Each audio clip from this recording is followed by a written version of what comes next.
Hi guys, Jenifer here. I had a lot of requests for how I put together my envelope journal, and so I thought I would give you just a quick how-to on how I did that. Charlotte has a video as well, so I will leave that in the description box. Now this one, let's see how big this one was. Approximately 5.5, so it's like almost 11 inches long. So this one was pretty good for a cover.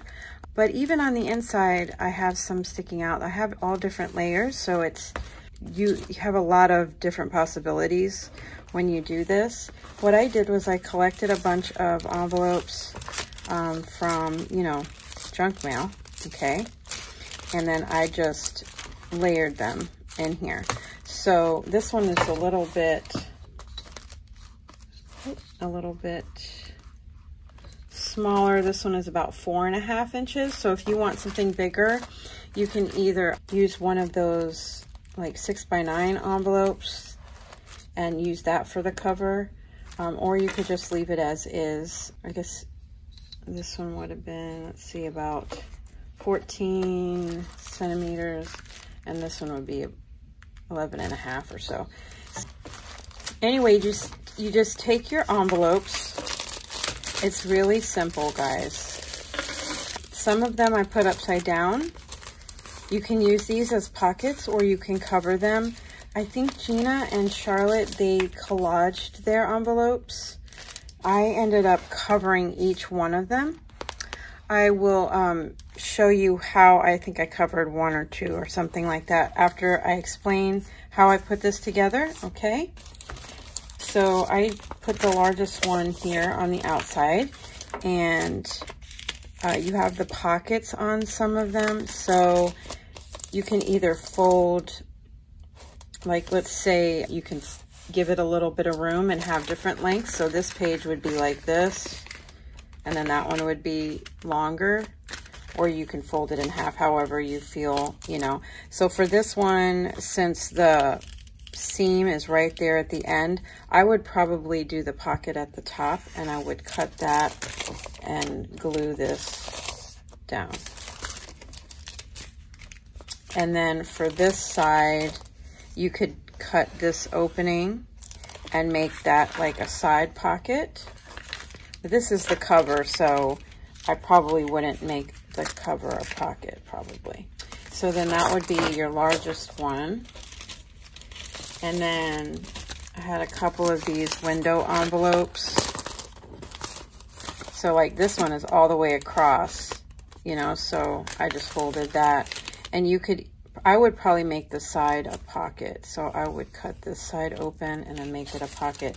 And what you do is you just start layering how you want these in here. So see, for this one, I folded it like that. So one of my pages would be longer than the other. And you can stagger the pages because you just do the 3-hole pamphlet stitch in there. And that will be your binding. So then you could do like another large one in here. And it doesn't really matter how you fold it. I just decided to fold it like that. So I would probably end up just covering this side all the way, and then just make this side the window pocket. And then this one just has a little small window pocket. So I could put that in here like that. And this one has like a regular size window pocket. You could do it like that, or you could do it like that, however you prefer. I'd probably do it like this one. Oops. And then I would do my regular pamphlet stitch in there to bind them all together, okay?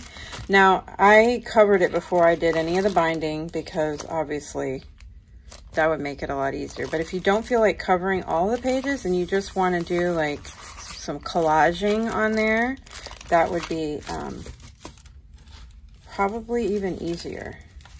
I think it took a lot of time to cover these because I had to measure each one of them. And then for the window pockets, you have to cut around each of the window pockets.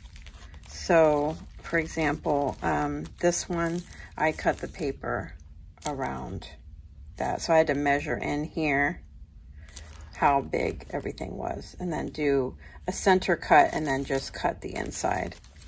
So that's kind of how I put the journal together. I will leave a quick, fast video in case you wanted to see how I did the window cut. All right, so thanks so much for watching, guys. I hope you'll make some of these. These are a lot of fun. Thank you, Charlotte and Gina, again, for your inspiration. I'll talk to you again real soon. Bye for now. Hi, guys. Thanks so much for joining me for this quick little portion of the video. I'm just going to show you how I covered one of the envelopes using these floral wood papers from My Porch Prints. I'm attaching the paper using the Yoohoo glue stick because I plan on sewing my papers. On the side that I don't sew, where the pocket, I open the pocket, I just added a little bit of glue under there, like some art glitter glue. Here I'm cutting open the pocket so you can see I just cut a tiny little sliver off.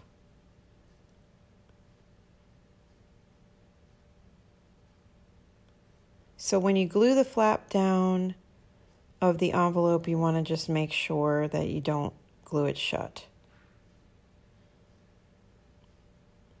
So the side without the window is obviously easy. I just cut it to the size. And then on the side that has the envelope, I didn't do any measuring. I just marked where the window was on the paper.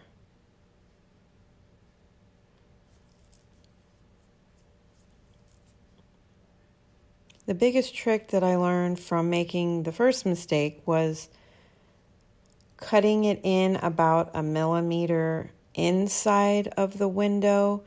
That way there wouldn't be, you know, any of the envelope showing. So that just allows for a little bit of grace. So right there you can see that I marked it right on the line, and I said, oh, I need to go in about 1 millimeter inside of the window. That'll give me some grace when it comes to cutting the window out.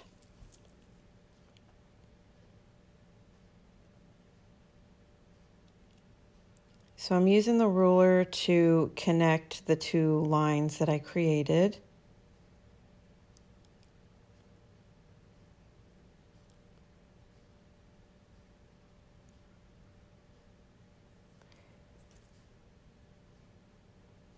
And then I just cut out the center, starting from the center of the opening and cut towards the lines.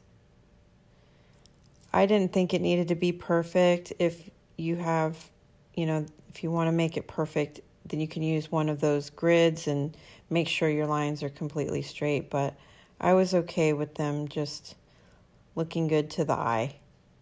I didn't worry about the curved corners. I just made them square. So there we go. I have my little opening. Sorry, I'm kind of out of frame, but I wanted you to kind of get the idea. I didn't realize I was out of the frame there. And I just marked the lines where I was going to cut. I did not do any measuring. I inked all of my edges just because I like the way that looks. And then I attached the paper using the Yoohoo stick.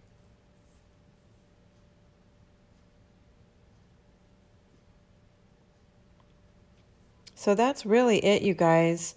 Very simple to cover the envelopes. It is a little bit time consuming, but I really liked the effect. It looked very nice and clean. So I hope you guys enjoyed this little quick how-to, and I will be back soon with another video. Thanks guys for joining me. Bye for now.